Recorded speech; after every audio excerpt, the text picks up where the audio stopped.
The name Joseph Roy Metheny, which truly scares many in Baltimore, was first only linked by the experts to 3 murders.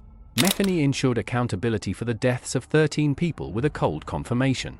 Among these victims were those he allegedly turned into scary patties, which he then unscrupulously peddled to gullible customers around the desolate streets of Baltimore.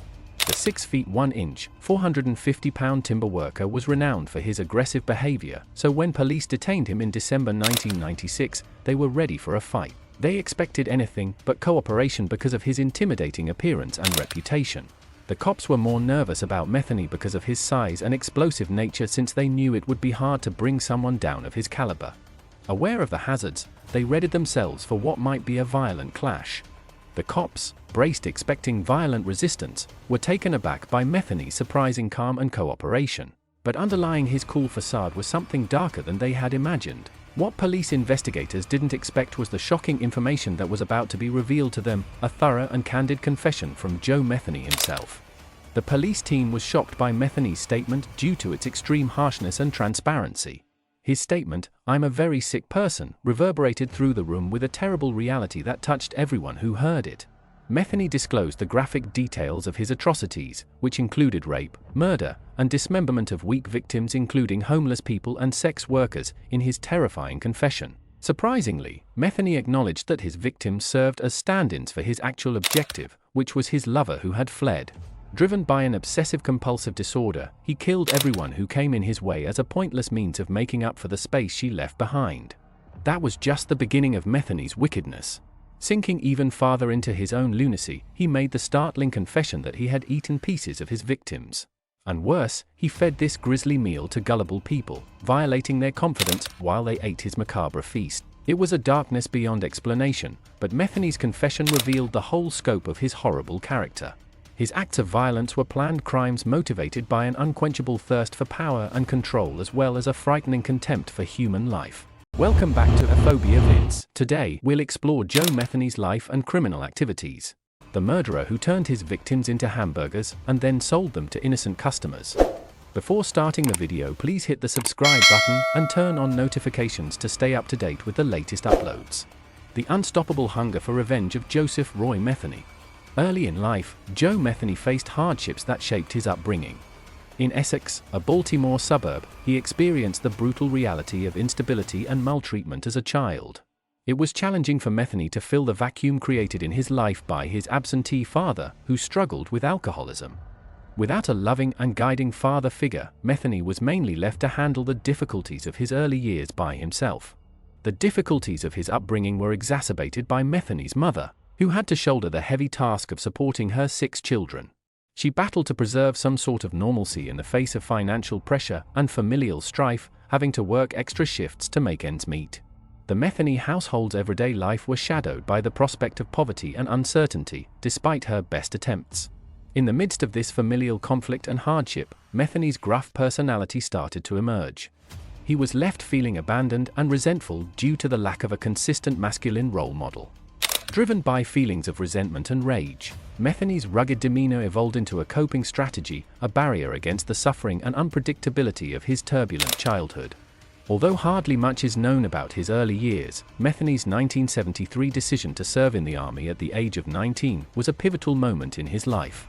However, the ties of family started to deteriorate even as he started a new chapter. Metheny's course diverged into increasingly problematic waters as he became further far from his roots and estranged from his mother. Thinking back on her son's difficult journey, Metheny's mother bemoaned the terrible effects narcotics had on his life. Metheny's decline quickened as he fell deeper and deeper into the grasp of addiction. His spiral into heroin addiction was a terrible conclusion to a neglected and difficult childhood, a somber reflection of the long-lasting effects of his turbulent upbringing. Joe Metheny, having served in the armed forces, moved into the blue-collar sector, first working in lumberyards and then becoming a truck driver. But it was an event in 1994 that would permanently change his life's path, setting off an intense yearning for vengeance that would devour him. Metheny lived in South Baltimore at the time with his girlfriend and their small kid. He frequently had extended periods of time away from home while driving a truck. When Metheny returned one fateful day, he discovered with much sadness that his girlfriend and their kid had vanished. When Metheny found out about his girlfriend's drug addiction and her suspected departure with another man, possibly to live on the streets, his greatest fears, driven by dread and suspicion, came true. Enraged and betrayed, Metheny launched a frantic hunt, combing into South Baltimore's shady underbelly in an unrelenting attempt to find his vanished family. His investigation took him to well-known havens for addiction and hopelessness, such as the dim passageways under a particular bridge, a location tarnished by recollections of his girlfriend's previous drug usage. Rather of discovering his true love there, Metheny met two homeless guys who he thought might know where she was. Metheny's emotions erupted into a violent altercation that resulted in bloodshed, driven by a combustible mixture of desperation and hatred. Driven by a fundamental impulse to get revenge for what he considered to be his girlfriend's betrayal, he ruthlessly killed both men with an axe. However, Metheny's debauchery did not stop there. He reportedly targeted a nearby fisherman who he thought could have witnessed his heinous conduct in a shocking display of savagery. Metheny put an end to another life in a deranged attempt to silence any possible witnesses, further solidifying his plunge into an unrecoverable darkness. Though some would consider these early murders to be acts of passion, they actually portended a far darker road for Metheny, one characterized by a terrifying appetite for murder that would ultimately come to define his horrific legacy. After his violent outburst, Joe Metheny struggled to accept the gravity of what he had done and was overcome with terror. In a frantic attempt to hide the evidence of his horrible crimes, he ruthlessly disposed of his victims' bodies by throwing them into the river, showing a sickening contempt for human life. Even though Metheny's search for his kid and girlfriend ended in a depressing way, his search for solace was cut short. Months later, when he found out where they were, it just made his pain worse, as he realized how his girlfriend had become addicted to drugs and was being used by someone else. Metheny's anguish and wrath increased upon learning that his kid had been taken away because of abuse and neglect, which stoked the simmering hatred that would eventually blow up in violence. Law enforcement officials started to work to hold Metheny responsible for his crimes, and justice started to roll. Metheny was arrested for the killings of the two men under the bridge, and as he awaited trial and faced the shadow of justice, he was imprisoned in a county jail cell. The prosecution had significant challenges due to Metheny's guile and that of his defense team, disregarding the seriousness of the allegations against him. The victims' bodies were buried in the dark river, making it impossible for investigators to find the vital evidence required for a conviction. In an unexpected turn of events, Metheny was found not guilty of any of the allegations against him, eluding the legal system and starting a life of impunity. Unfortunately, his freedom would not last long, since the evil that lingered inside of him kept festering and waiting to show its ugly head so that Baltimore may once more sink into a pit of horror and sorrow. Preparing human hamburgers. After being released because there was insufficient tangible evidence linking him to the previous atrocities, Joe Metheny returned to his unrelenting search for his wife and child. But his imprisonment had done little to curb his dark tendencies. If anything, it had made him more daring. Metheny did not take long to resume his reign of evil, preying on helpless victims with a terrifying impunity. Metheny thought that two prostitutes might have knowledge about his missing girlfriend, thus he turned his crimes into a grisly escalation. Metheny's fury erupted into violent killings after they were unable to deliver him the answers he was looking for. This time, however, Metheny had planned a more deliberate way to get rid of their remains, one that would make sure his misdeed stayed concealed from curious onlookers. Metheny carefully dissected his victims in his home, removing flesh from bone with horrifying precision. He kept the larger pieces in his freezer in Tupperware containers, and the leftovers, a creepy reminder of his voracious desire for bloodshed, were buried in a neighboring truck lot. Metheny's motivations moved from revenge to a wicked desire for power, transforming human lives into puppets in his cruel scheme. With each heinous deed, he descended deeper into darkness, possessed by an insatiable need for violence and with no possibility of escape. Metheny descended farther into depravity, forming human flesh into patties mixed with meat and pork. He brazenly sold these hideous products from a roadside barbecue kiosk he put up, taking advantage of unwary people. By inadvertently hiding his victims' bodies, Metheny's burgers exposed the awful depth of his wickedness to innocent customers. With each mouthful, they unintentionally participated in his reign of horror, feeding his insatiable thirst for bloodshed. The gruesome truth that lurked under the surface of Metheny's dinners was unknown to his patrons, despite the unfathomable horror of what he had done. They didn't see any distinction between Metheny's burgers and other wayside meals, and his sales were booming without any suspicion. In a heartbreaking show of indifference, Metheny told officials that he could not tell the difference between the flavor and texture of his burgers made with human flesh and regular components.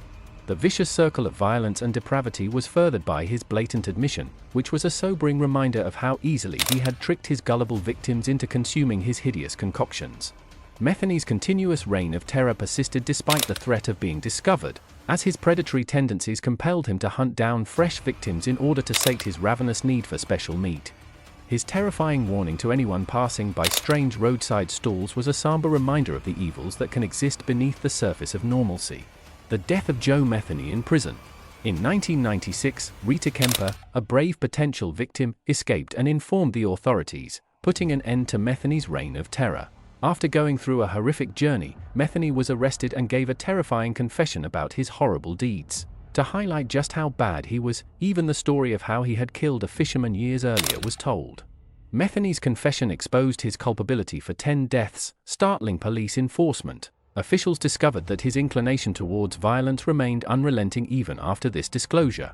Metheny probably could have carried on his deadly rampage without any opposition. Metheny's confession was a startling reminder of the depths of human depravity and a clear illustration of how fleeting innocence is in the face of unbridled wickedness. The entire depravity of Metheny's deeds became brutally evident as the specifics of his atrocities came to light, leaving a lasting impression on everyone who witnessed his terrifying confession. Joe Metheny was put on trial for his horrible acts and had to deal with the full force of the legal system after his capture. A jury found him guilty in a historic decision and sentenced him to death, which was a just punishment given the severity of his crimes. But in 2000, a judge decided to step in and reverse the jury's decision, giving the legal drama an unexpected twist. Rather than receiving the death penalty for his actions, Metheny was given 2 consecutive life sentences in prison. This decision caused a stir in the community and generated a lot of discussion. The judge's decision to reduce Metheny's sentence to life in prison caused controversy. Some considered it as a lack of sufficient punishment for an act of unfathomable behavior, while others saw it as a reasonable compromise between mercy and justice. Metheny saw the decision as the last chapter in his sinister tale, one that would leave him forever tormented by the memories of his victims and forced to live with the fallout from his crimes. Joe Metheny made shocking statements throughout his trial that exposed the depths of his depravity and lack of regret. He said, "The words 'I'm sorry' will never come out, because they would be a lie," with a startling honesty. His inability to show regret or admit the seriousness of his misdeeds highlighted the callousness that characterized him. In a further indication of his deranged thinking, Metheny declared that he was prepared to accept divine punishment. "I am more than happy to give up my life in order for God to judge me and condemn me to hell for all of eternity." Simply put, I enjoyed it. A horrifying window into the depths of his depravity was provided by his blatant statement that he enjoyed the pleasure that his horrible deeds had brought about. But in between his cold-blooded statements, Metheny offered a hint as to what really drove him. He said coldly, "The only thing I feel bad about in all of this is that I didn't get to murder the 2 motherfuckers I was really after. That's all I regret," expressing sorrow only for not being able to wreak revenge upon his ex-partner and her new lover. "And that's my former old lady together with the bastard she fell in love with." His terrifying remarks provided as a sharp reminder of the deranged reasoning behind his acts, which consisted of a hate-filled, vengeful quest for vengeance. The whole scope of Metheny's depravity was exposed through his remorseless actions and scathing remarks, leaving a lasting impression on everyone who saw his horrific display of unrepentant wickedness. Inside the walls of Cumberland's Western Correctional Institution, the unsettling tale of Joe Metheny came to a terrible end in 2017. About 3 o'clock in the afternoon, guards discovered the horrifying fact that Metheny was unconscious in his cell. His attempts to resuscitate him were unsuccessful, and he was declared deceased not long after. With Metheny's death, a reign of terror that had covered the country with its terrifying details and shocking disclosures came to an end. With his passing, a sinister and bizarre tale came to a conclusion, leaving a terrible legacy of awful terror and horrible brutality. Even after Joe Metheny's corporeal presence had vanished, his crimes and the memories of them would live on as a chilling reminder of the depths of human depravity. His name would always be associated with unimaginable wickedness, both in life and in death, and his legacy would live on in history as a warning about the darkest corners of the human spirit. Enjoying our content? Please like and share video with your friends, and don't forget to share your thoughts in comment section. Don't miss out on future videos. Hit the subscribe button and turn on notifications to stay up to date with the latest uploads. Thanks for watching.